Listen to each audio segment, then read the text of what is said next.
George Herman Ruth, Jr. was born February 6, 1895, in the back-alley waterfront neighborhood of Baltimore, Maryland, the son of German-born saloon keepers.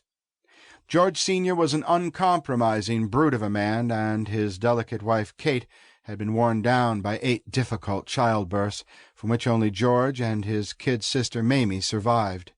Trying desperately to make ends meet, the struggling Ruths had little time to watch over their mischievous daredevil boy, who stole apples from shopkeepers, tossed eggs at passing street vendors, and dove head-first into barroom brawls. By the age of 10, with a history of truancy and several run-ins with the coppers, young George was packed off to St. Mary's Industrial School for Boys, a Catholic reform school. It was there, while learning to be a tailor of all things, that Ruth encountered the strict but kind-hearted 6-foot, 250-pound brother Matthias. Aptly dubbed the boss, Matthias took the troubled youngster under his wing and helped turn his life around, especially in the wake of his mother's early death. Throughout his life, Ruth constantly credited his big and burly father figure for saving him from being a bum. During the school's regular Sunday sporting contests, Brother Matthias, a former athlete himself, took quick notice of his charge's uncanny ability to pitch and hit a baseball. Under the boss's guidance, within 2 years, George was playing with 16-year-olds, belting at least 1 home run a game and getting special weekend furloughs from St. Mary's to play in the finest teams in the city. By 1914, Ruth's sterling heroics, like striking out 22 batters in a game, caught the attention of Jack Dunn, owner of the minor league Baltimore Orioles. One look at the 19-year-old 6'2", 190-pound sensation, and Dunn offered him $600 to play for his team. Leaving St. Mary's behind, the awkward, wide-eyed street kid boarded the train for training camp as his new teammates chided, "Look at Dunny and his new babe." Little did they realize they had christened a legend in the making.